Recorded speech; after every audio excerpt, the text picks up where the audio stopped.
Halo, ketemu lagi dengan saya Gede dari Online Day 7. Dan pada video kali ini saya ingin sharing tentang 7 kesalahan dalam melakukan Facebook Ads dan bagaimana cara mudah untuk mengatasinya. Jadi ini adalah sebuah hal yang sangat banyak banget ditanyakan oleh para praktisi internet marketing dan para pemilik online bisnis.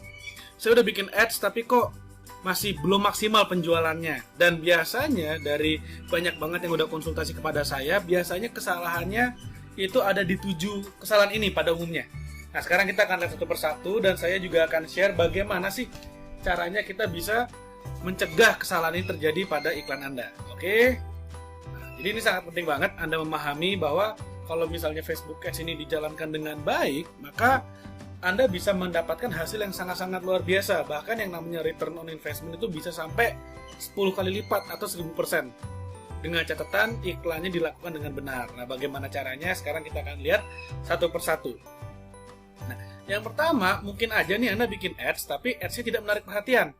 Karena ingat, Anda membuat ads, pesaing Anda bukan hanya dari kompetitor bisnis Anda, tapi juga dari seorang pengguna Facebook yang memposting gambar kakek neneknya di kampung halaman ketika liburan. Nah, Anda juga bersaing dengan mereka. Jadi Anda harus tahu bagaimana caranya membuat postingan-postingan yang sangat-sangat menarik perhatian, sehingga pengguna Facebook lainnya yang merupakan target market ideal Anda itu bisa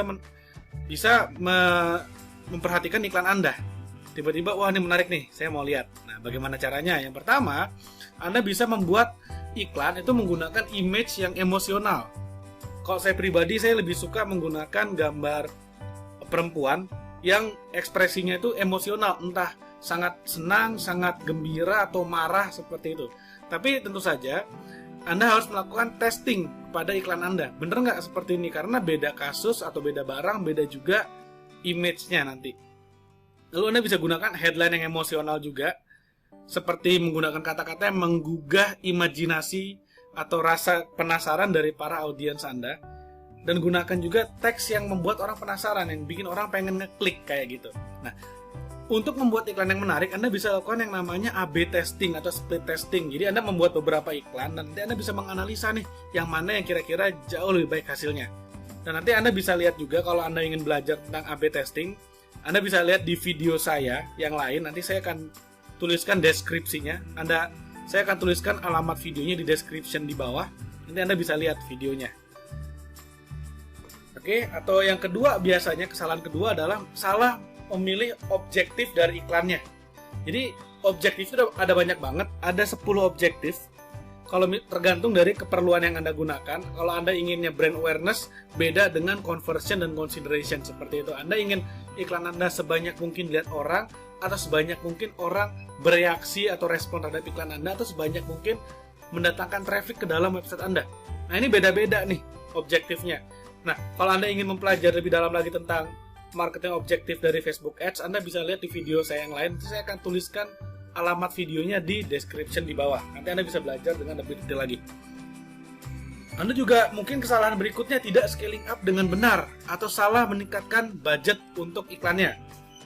Nah, jadi sangat penting sekali Anda kalau misalnya mau menambahkan budget, misalnya gini, Anda awalnya budget itu 100.000 per hari, hasilnya bagus nih. Nah, ketika Anda mau tancap gas, mau meningkatkan budget, Anda langsung masukkan 1 juta, tiba-tiba kok trafficnya jelek banget ya, tiba-tiba kok hasilnya tidak maksimal ya. Nah, itu karena algoritma Facebook untuk budgeting itu cukup kompleks, sehingga cara yang baik adalah kalau Anda meningkatkan budget itu coba perlahan, yaitu 30-50% dari awal. Kalau misalnya sekarang Anda budgetnya 100.000 per hari, coba nanti ketika ditingkatkan jangan langsung 1 juta, tapi 150.000 dulu atau 130.000. Perlahan-lahan aja, nanti beberapa hari kemudian, misalnya 3 hari kemudian baru Anda tambahkan lagi menjadi 200.000, Anda tambahkan lagi menjadi 300.000. Jadi peningkatannya adalah 30-50% dari budget sebelumnya. Nah, kesalahan keempat yang biasa terjadi adalah salah menentukan target iklan.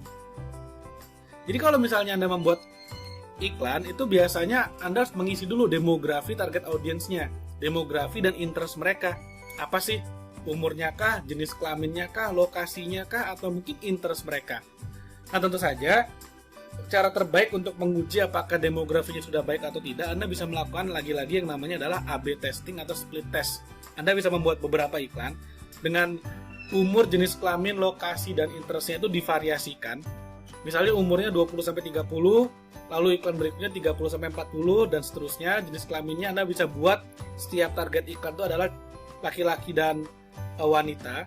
Lokasinya juga bisa Anda variasikan. Misalnya kalau target lokal nih, Anda bisa lihat di Jakarta atau Surabaya, Anda bisa gunakan satu iklan, satu lokasi. Dan interestnya juga bisa Anda buat berbeda-beda, seperti itu. Jadi untuk belajar tentang split testing, Anda bisa lihat di video saya yang lain, saya akan tulis di description alamat videonya. Dan penempatan iklan juga sangat-sangat penting. Karena kalau misalnya penempatan iklan tidak maksimal, maka hasilnya juga tidak akan maksimal. Jadi ada banyak banget nih penempatan iklan dari Facebook, bisa di Facebooknya sendiri, dan Facebook pun ada beberapa penempatan ya, bisa di newsfeed, di timeline di tengah, atau bisa di right column, nanti ada munculnya di sebelah kanan. Anda juga bisa menggunakan di Instagram, karena Facebook dan Instagram ini adalah satu perusahaan yang sama, dan juga bisa menempatkan iklan itu di network yang lainnya, misalnya di network-network lain yang, di website lain yang bekerja sama dengan Facebook untuk penempatan iklan itu juga bisa. Nah ini contohnya nih. Bisa di HP dimunculkan di right hand side, atau misalnya bisa di newsfeed. Jadi ada banyak banget penempatannya. Dan menurut pengalaman saya, kalau misalnya Anda ingin branding yang baik, itu Anda bisa menggunakan network dan menggunakan Instagram. Selain Facebook pasti harus Anda pakai. Ini sangat bagus banget. Nah, kalau Anda ingin meningkatkan conversion, Anda bisa menggunakan Facebook, dan Anda juga bisa menggunakan yang networknya. Jadi website lain yang bekerja sama dengan Facebook untuk penempatan iklan. Kalau untuk conversion, sepengalaman saya, untuk di Instagram itu kurang maksimal. Tapi mungkin saja untuk produk Anda lagi-lagi bisa jadi baik lewat Instagram. Jadi Anda harus melakukan yang namanya testing ya, tes dan ukur. Anda juga bisa memaksimalkan dengan cara split test. Nah, kesalahan keenam, mungkin saja tidak ada yang peduli dengan iklan Anda. Iklan Anda muncul, tapi tidak ada yang mau ngeklik. Cukup menarik iklan, tapi tidak ada yang mau ngeklik karena udah lihat berkali-kali, udah bosen kayak gitu. Jadi iklan yang muncul bosen, sehingga jelas banget kalau tidak diklik maka hasilnya tidak akan maksimal. Nah, bagaimana caranya membuat audiens Anda tidak bosan? Anda bisa gunakan media yang lain. Ingat, yang namanya ads itu tidak cuma Facebook aja. Anda bisa gunakan Google AdWords misalnya, atau Anda bisa menggunakan ads yang lain, atau Anda juga bisa misalnya beriklan langsung aja di website-website media atau koran atau TV atau apapun. Misalnya Anda bisa juga beriklan di misalnya di kapanlagi.com, Anda tinggal hubungi aja adminnya dan Anda ingin beriklan di sana. Lalu Anda juga bisa ganti produk Anda. Kalau Anda selama ini udah jualannya kaos, coba misalnya divariasikan dengan kalung atau aksesoris pendukung fashion yang lainnya. Atau bisa juga menggunakan pendekatan yang berbeda. Jadi jangan melulu misalnya jualan dan jualan aja. Kenapa nggak sekali-sekali misalnya Anda sharing tentang artikel yang bermanfaat atau memberikan nilai tambah untuk target market audience Anda. Sehingga di sana tidak hanya jualan, tapi Anda juga berbagi tentang tips dan jurus dan strategi yang relevan dengan target market audience Anda. Jadi gunakan pendekatannya yang berbeda. Atau mungkin trafficnya gede nih ke dalam website Anda. Yang lihat banyak, yang klik banyak, yang komen, share, like banyak banget, iklan Anda sangat menarik, disukai oleh audiens, mereka mulai klik ke dalam website Anda, masuk ke dalam toko online Anda, tapi ternyata tidak ada yang beli nih. Udah masuk ke dalam landing page, tapi ternyata tidak ada yang beli. Nah, kenapa? Mungkin landing page Anda tidak menarik atau tidak bekerja dengan baik seperti yang diharapkan. Nah, kenapa bisa begitu? Coba pastikan lagi landing page Anda bekerja dengan baik nih. Caranya pastikan semua link yang ada, tombol-tombol yang ada, itu bekerja dengan baik. Atau navigasinya dimaksimalkan. Lalu pastikan juga call to action Anda seperti buy now, add to cart, beli sekarang, gabung sekarang, download sekarang. Itu bisa dilihat dengan sangat mudah dan tersebar di sepanjang landing page Anda. Jangan cuma satu di atas, satu di bawah aja. Nanti nyarinya susah seperti itu. Dan pastikan tombol-tombolnya juga menarik perhatian. Jadi mereka tahu, audiens Anda tahu kapan atau di mana sih mereka harus mulai sign up, atau mereka harus beli, atau mereka harus add to cart. Lalu pastikan juga Anda memiliki testimoni, karena testimoni ini sangat-sangat penting sekali untuk meningkatkan trust dan kredibilitas dari toko online Anda atau dari produk Anda. Dan pastikan testimoni kalau bisa dalam bentuk video. Kalau tidak punya dalam bentuk video, tertulis juga tidak apa-apa. Kalau bisa, tampilkan foto yang memberikan testimoni. Jadi sangat penting sekali testimoni dalam meningkatkan peluang terjadinya transaksi. Lalu berikutnya adalah deskripsi produk Anda. Harus jelas sekali. Jadi produk Anda harus jelas. Misalnya Anda menjual baju, ukurannya seperti apa, warnanya apa, bahannya apa. Kalau Anda menjual misalnya buku, kontennya seperti apa. Kalau bisa ditambahkan beberapa halaman awalnya dari buku itu, sehingga audiens Anda bisa mendapatkan experience dari buku yang Anda jual. Mereka tahu apa nih ekspektasi terhadap buku yang akan mereka beli.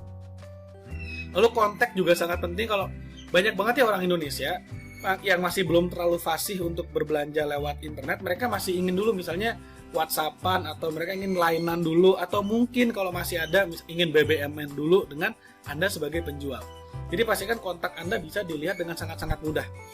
Dan yang terakhir, the last but not the least, terakhir dan juga sangat-sangat penting sekali, yaitu adalah copywriting-nya. Bagaimana cara Anda menulis sehingga menggugah selera dari para audiens atau traffic ke dalam website Anda.